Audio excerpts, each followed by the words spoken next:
그래서 11장 1절부터 6절까지 말씀 중심에서 남은 자이십니까? 라는 제목으로 하나님 말씀 증거하겠습니다. 2022년 11시 반에 시작된 송구영신 예배, 그래서 2023년 넘어가면서 드렸던 바로 그 예배 때에 이 로마서 11장의 말씀을 전했었습니다. 혹시 기억하시는지 모르겠어요. 그때 이 말씀을 전하면서 남은 자로 살아가는 이 일은 은혜로 되는 것이다 말씀을 드렸습니다. 한 해를 은혜로 살아가셨다면 남은 자다운 삶을 살아가셨을 거고요. 이 은혜 가운데 머물지 못했다면 남은 자다운 삶을 살아내기가 어려우셨을 거라고 생각이 듭니다. 이 시간에 한 해를 셈하시면서 하나님 앞에 내가 하나님의 은혜로 말미암는 남은 자가 된 그런 삶을 살았는지를 돌아보시고, 사실 이제 하루밖에 안 남았는데 오늘 하루만이라도 우리 주님께서 나를 은혜로 택하여 주시고, 이 택하여 주심이 아주 중요합니다. 특별히 로마서의 말씀은 택해 주심이 얼마나 복된 것인지를 계속 강조하여 말씀하는 거예요. 택하심은 은혜로 된 것이다. 우리가 선택받을 만한 자격자가 공로가 있어서 그렇게 된 것이 아니다는 것을 계속해서 말하는 것입니다. 그 모든 게 다 은혜로 그렇게 되었다 말을 하는 거예요. 여러분, 우리 안에 그런 우리를 부르시고 택하신 이 부름을 청함은 받은 자가 많지만 실제로 택함을 입은 자가 적거든요. 불러주신 것에 감사하고 더 나아가 택하심을 입게 해주셔서 그 은혜를 따라서 남은 자로 살아갈 수 있도록 해주신 것은 만입이 있어도 다 갚을 수 없는, 보답할 수 없는 그런 은혜 중에 은혜인 것입니다. 우리는 그 택함 받은 그 은혜로서 지금 이때를 살아가고 있는 자들이에요. 그러니 그 누구보다도 남은 자로 살아가셔야 합니다. 이렇게 오늘 본문도 말씀합니다. 이 모든 것이 은혜로 된 것이다. 은혜로 된 것이 아니고 행위로 말미암았다면 그 은혜는 은혜되지 못했을 것이다. 은혜가 은혜되기 위해서 행위가 1절 들어갈 수 없다는 것을 말씀하고 있긴 하지만, 여러분, 우리 로마서를 이제 다 읽어보시면 아시겠지만 이신칭의 믿음으로써 의롭게 되고 구원받은 자, 택함을 받아서 남은 자로서 구원을 얻고 이때를 살아갈 수 있는 자, 이런 자들은요, 그렇게 택함받고 은혜 받은 자답게 살아가기를 또한 강력하게 요구하고 있어요. 그러니까 아주 큰 행위가 뒤를 따라야 하는 것을 말하는 것입니다. 그래서 그냥 은혜로 되겠지, 믿음이면 다 돼, 이런 것이 아니라 진짜 믿음, 진짜 은혜 받은 자라고 한다면 거기에 따라서 반드시 행함이 나타나고 하나님이 기뻐하시는 하나님의 말씀과 뜻을 이행하는 열매가 맺히게 돼 있다라는 것을 우리 로마서가 강력하게 말씀합니다. 그래서 믿음, 은혜를 강조하긴 하지만 그 진짜 믿은 자로서 은혜를 입은 사람들, 성도라고 한다면 이렇게 살아가야 된다는 것을 아주 강력하게 우리들에게 요구하고 계시는 말씀이에요. 그러니까 이런 말씀들을 볼 때에도 좀 이렇게 헷갈리지 않으셔야 하고요. 이거 택함 받은 것도 은혜이고, 은혜 받아 택함 받아 남은 자가 되었는데, 그러면 모든 것을 다 은혜가 은혜되기 위해서 은혜로 해야 되는데 우리의 행위가 들어가면 안 되지 않느냐, 그렇게 생각하시면 안 되고, 우리는 은혜로 택하심을 받아 남은 자가 되었으니 이제 남은 때는 남은 자의 삶을 살아가야 하는 거예요. 오늘 본문에는 우리 사도 바울이 자기를 빗대어서 이스라엘이 지금 버려진 것처럼 여러분 지금 국가적 이스라엘도 버려진 것입니다. 국가적 이스라엘은 예수 그리스도를 믿지 않기 때문에 지금 버려져 있는 상태예요. 근데 그들이 곧 돌아오게 될 거예요. 사도 바울은 한 2000여 년 전에 이미 그런 마음을 갖고 있었던 거예요. 이 이스라엘 백성들이 이렇게 예수님을 하나님으로 믿지 않음으로 말미암아 다 버려지게 되는데 이거 너무너무 가슴 아픈 일이다. 한탄하면서 할 수만 있다면 내 이름이 생명책에서 지워진다 할지라도 내 고륙 지친 나의 이스라엘 백성들이 실제로 예수님을 믿고 하나님께로 돌아오기를 간절히 바라는 마음을 막 드러내고 있었던 거예요. 그러면서 그럼에도 이스라엘 백성들은 결코 버려지지 않는다라는 것을 말하고 은혜를 따라 택하심을 입은 자들이 반드시 있다라는 거.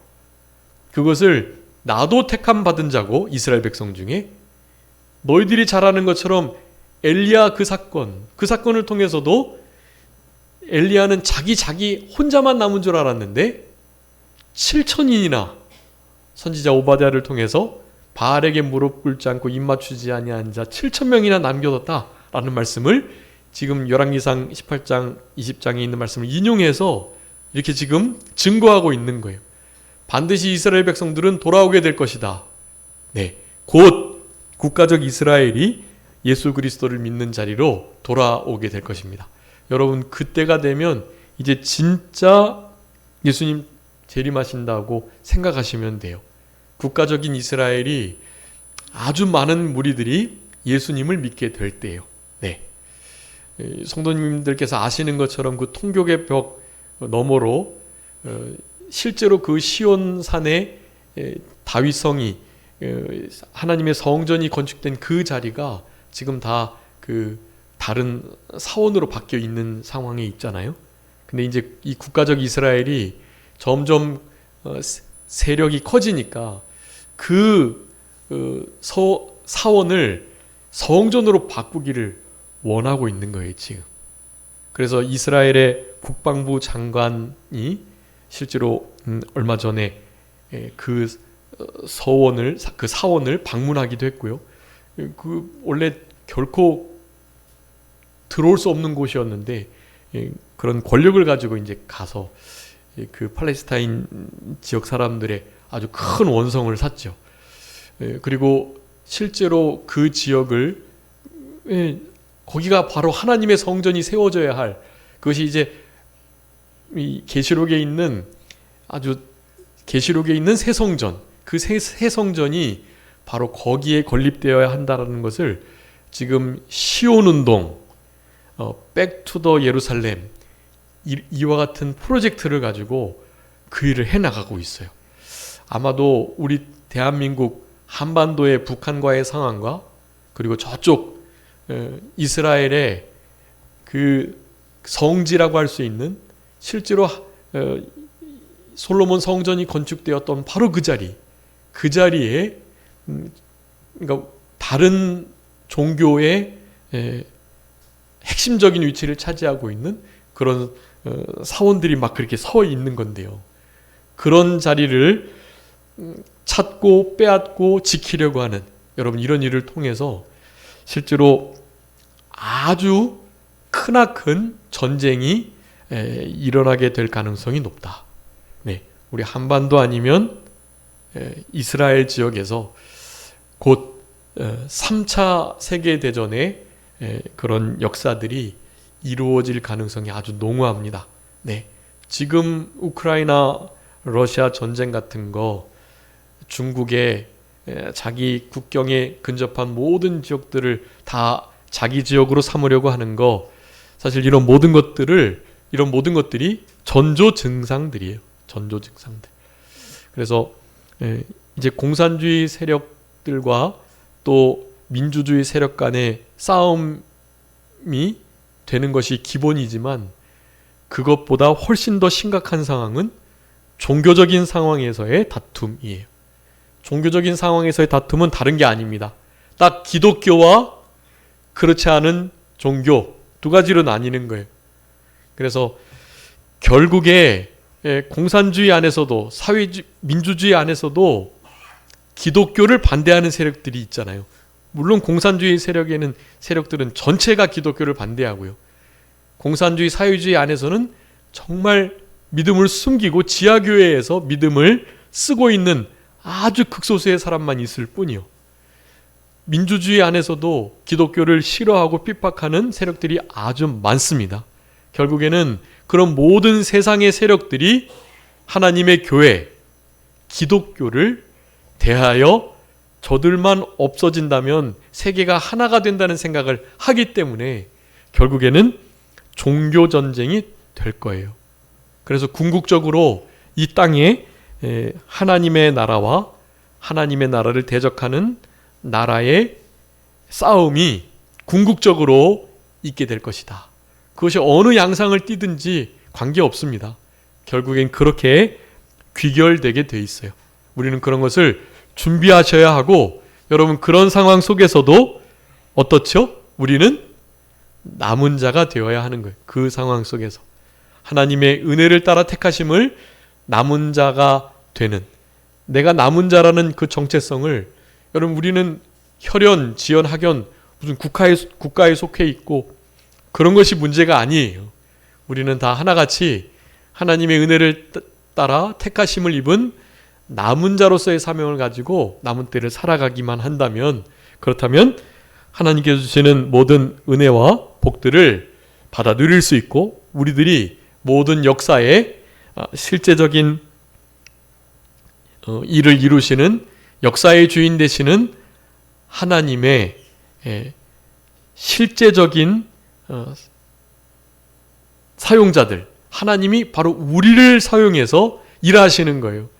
다른 국가 전 세계 지도자들이나 돈 많이 가진 자들이나 세상 권력을 가진 자들이 이 세상을 움직이는 게 아니에요. 여러분 이 세상은 우리들을 통해서 일하시는 하나님에 의해서 움직인다. 네. 그러니까 여러분들이 남은 자가 되는 게 중요하고요.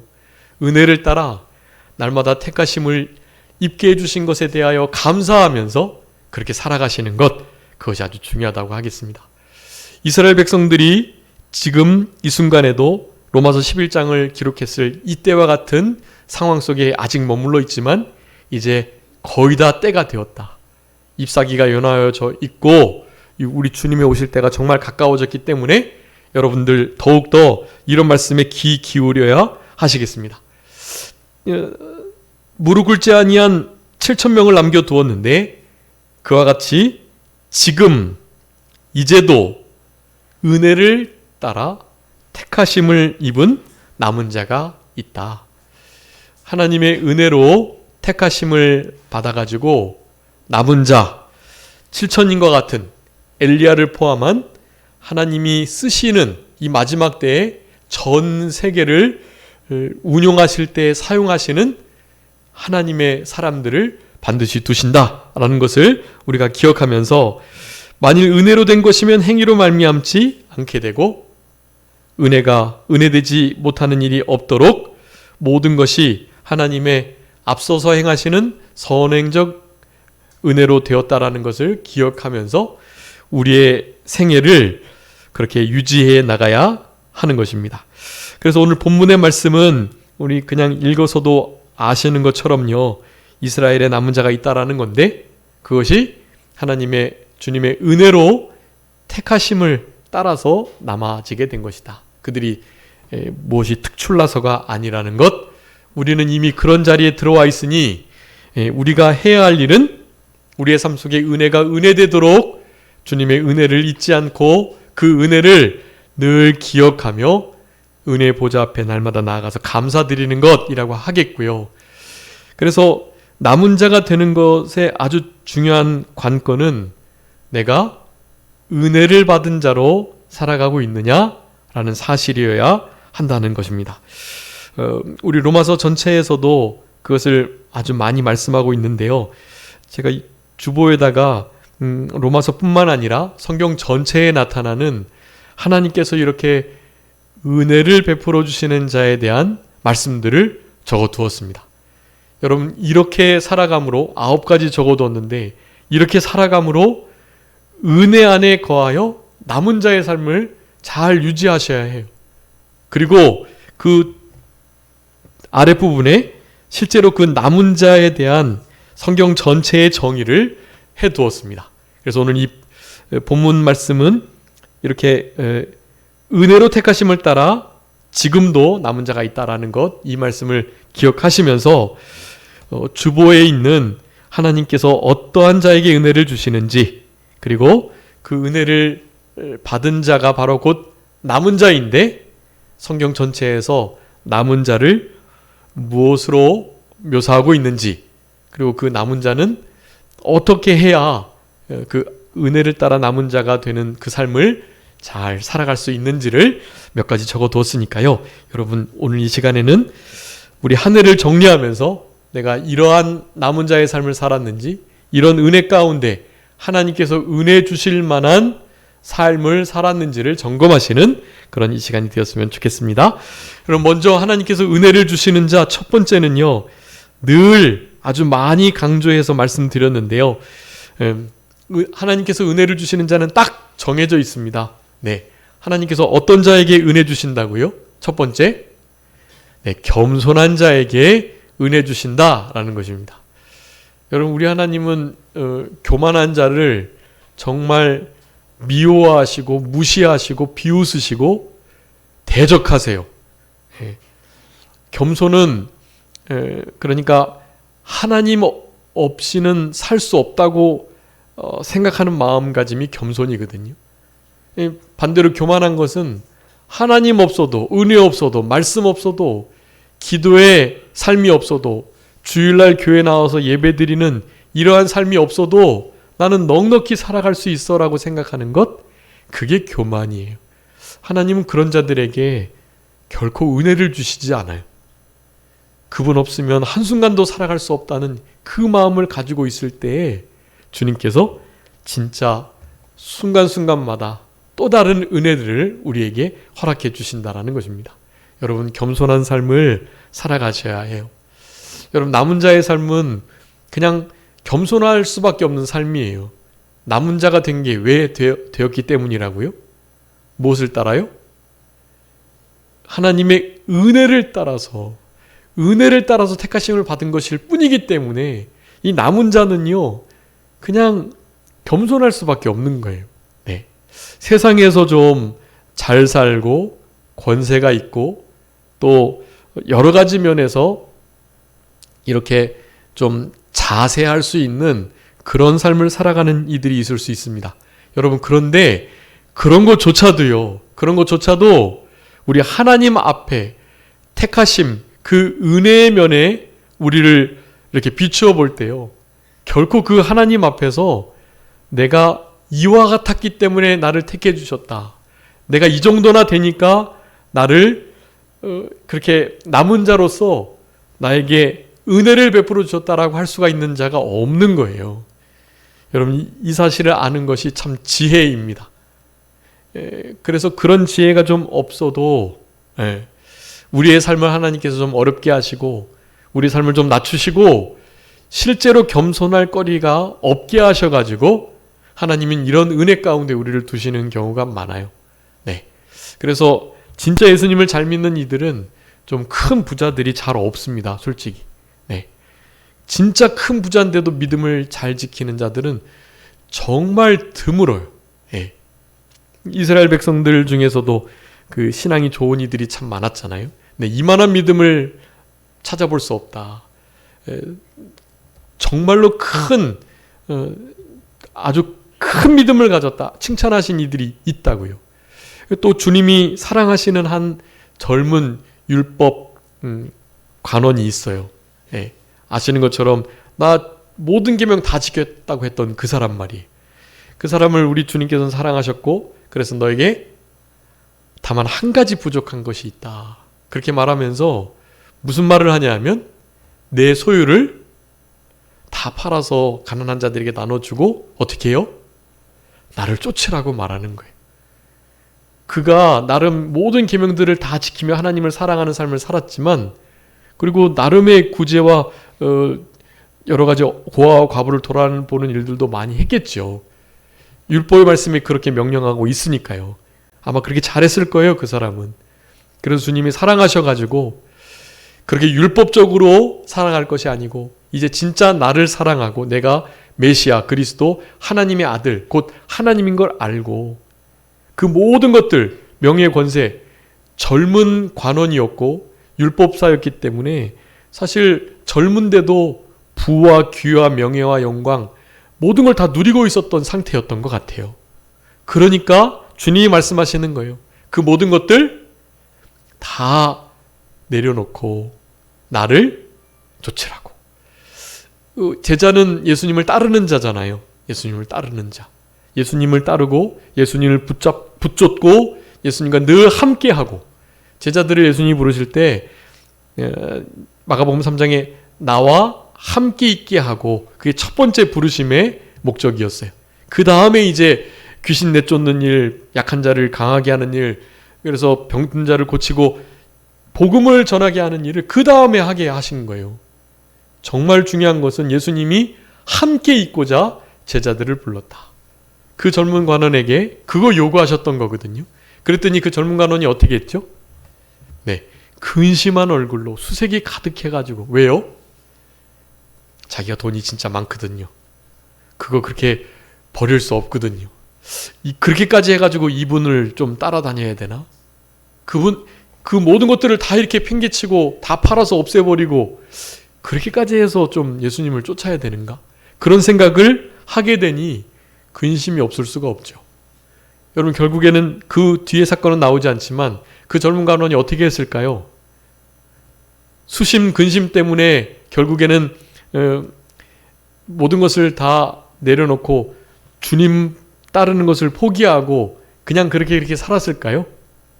수심 근심했다는 건 사실 고민을 했다는 거고, 고민을 했다는 건 가치를 막 판단하고 있었던 거예요. 그래서 깨달았겠죠. 그 모든 것들보다도 무엇이요? 이 구약의 모든 말씀들이 자기가 행했고 지키고 따라갔던 가치나 신념들이 바로 이분 하나에도 미치지 못한다는 걸 알았겠죠. 네, 그러니까 아마 제가 생각할 땐 우리 예수님을 반드시 쫓았을 거예요. 그리고 좋은 하나님의 사람, 제자가 되었을 것이 분명합니다. 나중에 천국에서 알 수 있겠죠. 내가 그 성경에 기록된 젊은 관원이었다고 아마 하는 자가 있을 수 있어요, 여러분. 없으면 너무나 안타까운 일이고요, 사실. 네. 여러분 실제로 어떤 조건이 돼가지고 우리가 그럴 만해서 만약에 그렇게 대접을 받았다면 그건 은혜되지 못하는 겁니다. 그런데 그렇지 않은 상황에서 우리를 그렇게 대접해 주시니 그것이 바로 은혜라고 말하는 거고요. 여러분 우리 안에 겸손을 항상 유지해야만 합니다. 이런 진리의 말씀들을 기억하시고 깨달으시고 항상 겸손하셔야 해요. 교만하시면 결코 하나님의 은혜를 받을 수가 없다. 은혜를 받지 못하는 정도가 문제가 아니라 하나님의 대적하심, 하나님의 비웃으심, 하나님이 싫어하시고 멀리하시고 정말 미워하시는 자리에 있게 되는 거예요. 결코 교만하지 않으시도록 우리의 마음을 잘 지켜야 합니다. 겸손으로 허리를 동이셔야 해요. 여러분 겸손 아주 중요한 은혜 받는 지름길이요. 남은 자가 되는 아주 중요한 덕목이라는 사실 꼭 기억하셨으면 좋겠습니다. 두 번째는 어떤 자 하나님께서 은혜 베풀어 주신다고요? 경외하는 자, 하나님을 가장 두려워하고 가장 사랑하는 자. 네, 여러분 이런 자를 우리 하나님은 은혜 베풀어 주세요. 네, 경외하는 자 은혜 베풀어 주시는 것. 이제 그 첫 번째, 두 번째, 즉 이 겸손한 자와 경외하는 자 있잖아요.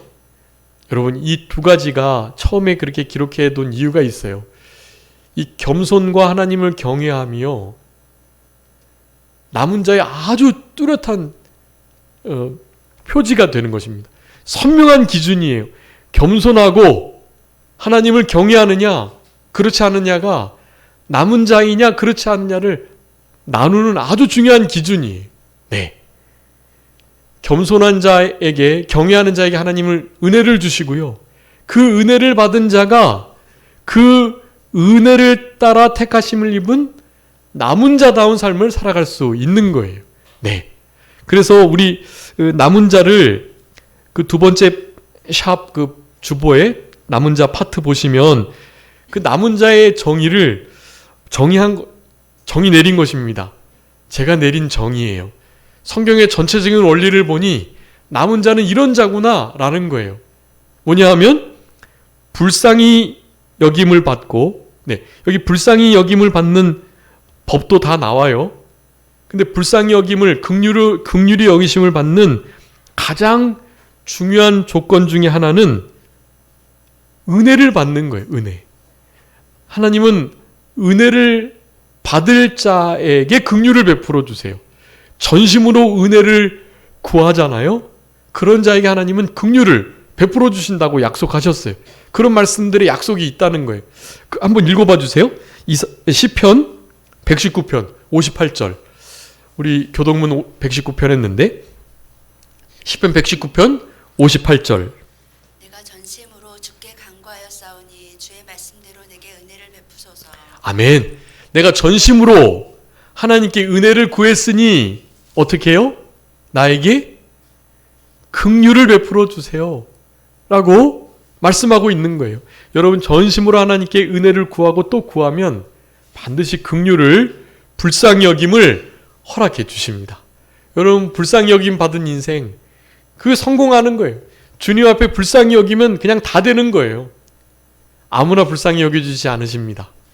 은혜를 구하고 은혜 받을 자답게 겸손한 삶을 살아가는 자에게 주님은 긍휼을 베풀어 주시는 거예요. 그런 은혜를 깨달은 자가 남은 자가 되는 거고요. 여러분 그렇기 때문에 이 남은 자의 삶을 살아가기 위해서는 은혜를 온전히 깨달아야 하고 그 은혜는 하나님을 경외하는 자와 하나님 앞에 겸손한 자에게 은혜를 주신다. 여러분 이 겸손과 경외의 보응은 생명과 영광과 재물인 거예요. 네, 생명, 영광, 재물 모든 거 다 하나님이 허락해 주세요. 겸손하고 하나님을 경외하는 삶을 살아가게 된다면 남은 자의 삶을 반드시 살아가게 되고 하나님의 불쌍히 여김을 입어서 주님이 주시는 은혜 가운데 특별히 함께 해주시는 은혜. 네, 우리 지난 시간 임마누엘 배웠잖아요.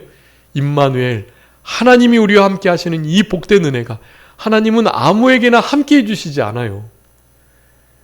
여러분 그래서 정말 복된 인생은 하나님이 불쌍히 여겨주시는 인생, 그리고 하나님이 함께 해주시는 인생. 네, 하나님이 불쌍히 여겨주셔서 하나님이 함께 하시면 여러분 그런 사람들이 진짜 은혜 받은 자의 삶을 살아갈 수 있는 것입니다. 그럼 남은 자를 그렇게 정의할 수 있어요. 하나님이 불쌍히 여겨주셔서 함께 해주시고 하나님이 불쌍히 여겨주시는 함께 해주시는 그 은혜를 받은 자, 그게 남은 자인 거예요.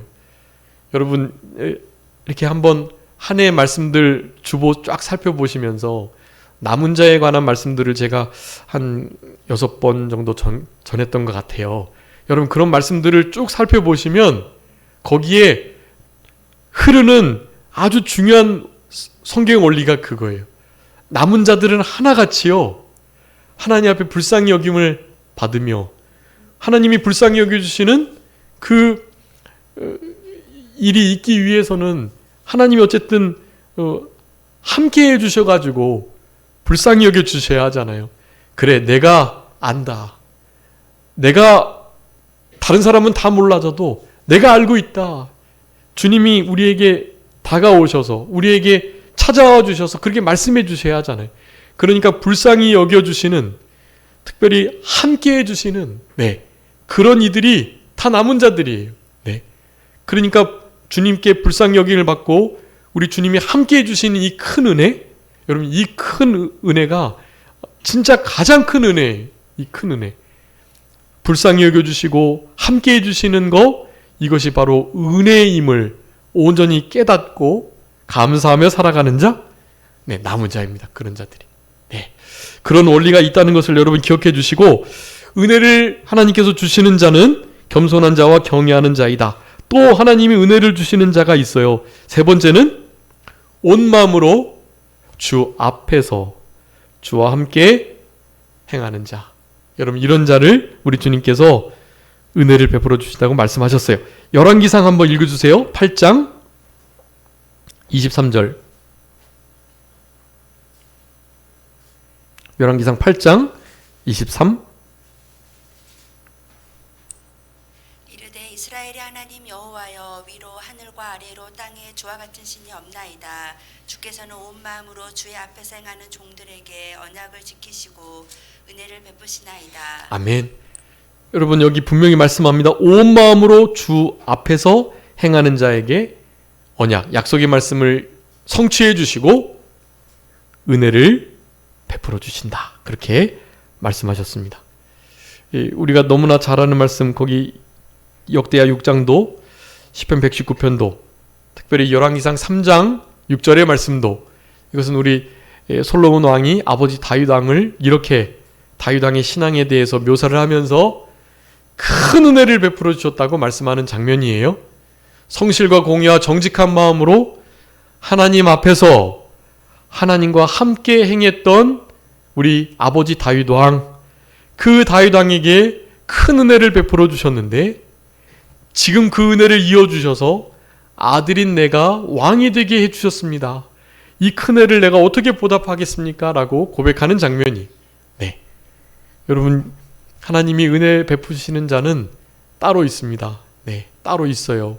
그냥 하나님께서 처음 우리가 예수님 믿게 되는 그 구원의 은혜에 관해서는 진짜 아무런 공로 없이 그냥 무조건 은혜 베풀어 주시죠. 네. 그런데 그 큰 은혜를 받은 우리들은 그 다음부터 주어지는 은혜가요, 그것이 마치 조건과 같아요. 조건.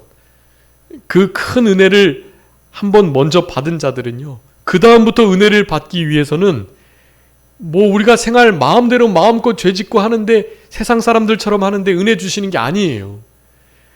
그런 큰 은혜를, 구원의 은혜를 받은 우리들은요, 믿음 안에서 성경에서 말하는 최소한의 말씀에 맞는 조건대로 살아가야 하나님이 은혜를 주세요.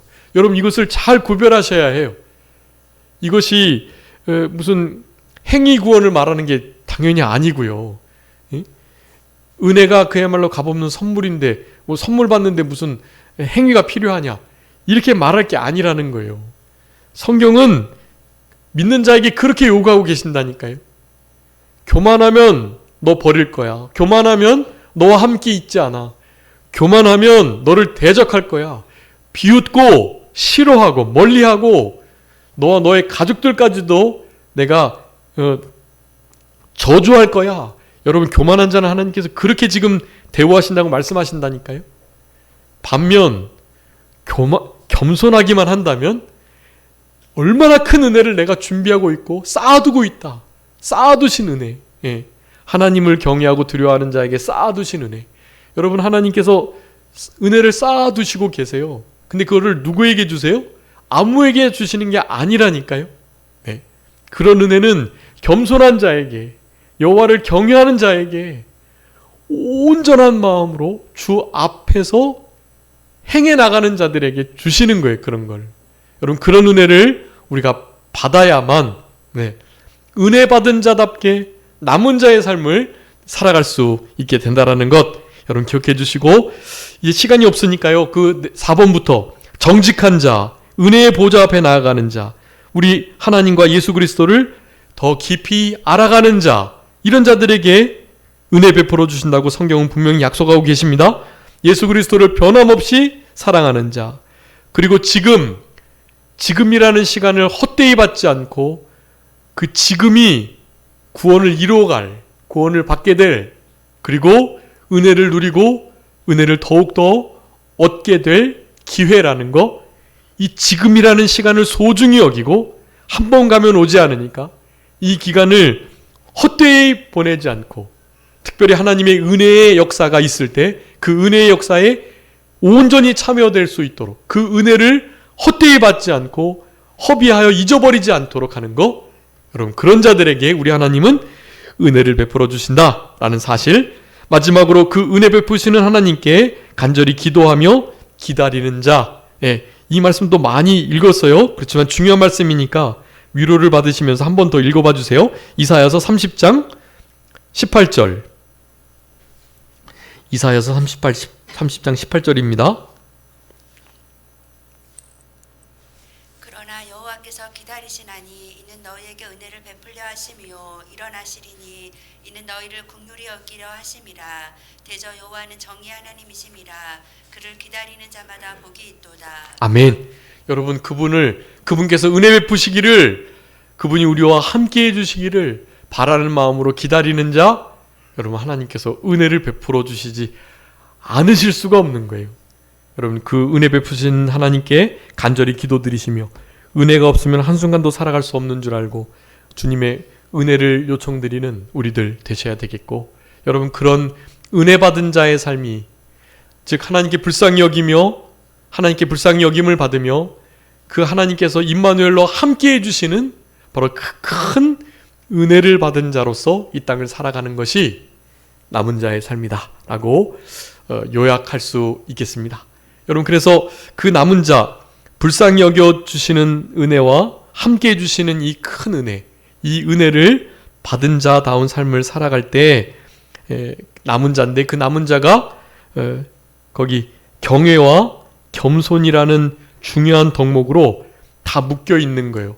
여러분, 불쌍히 여기는 것도 경외하는 자와 겸손한 자에게, 함께 해주시는 자도 겸손한 자와 경외하는 자에게, 주님께서 은혜 베풀어 주시는 자도 우리가 살펴본 것처럼 경외와 겸손한 자에게. 여러분, 이게 얼마나 중요한 원리잖아요. 그런 자가 바로 남은 자가 된다는 것을 여러분 기억해 주시고, 그래서 그러면 어떻게 불쌍히 여김을 받느냐, 어떻게 그럼 경외하는 삶을 살아가느냐, 이것도 지난 한 해 동안에 계속 말씀드렸던 부분이 그런 부분이에요. 어떻게 하나님을 경외할지, 어떻게 하나님께 불쌍히 여김을 받을지, 그런 것을 설명드린 거거든요. 여러분, 그런 말씀들을 다시 한번 되새김질하고 기억하시면서 우리 주님을 경외하는 거, 말씀을 듣고 떠는 거, 그 샵 남은 자 큰 4번에 말씀하고 있죠.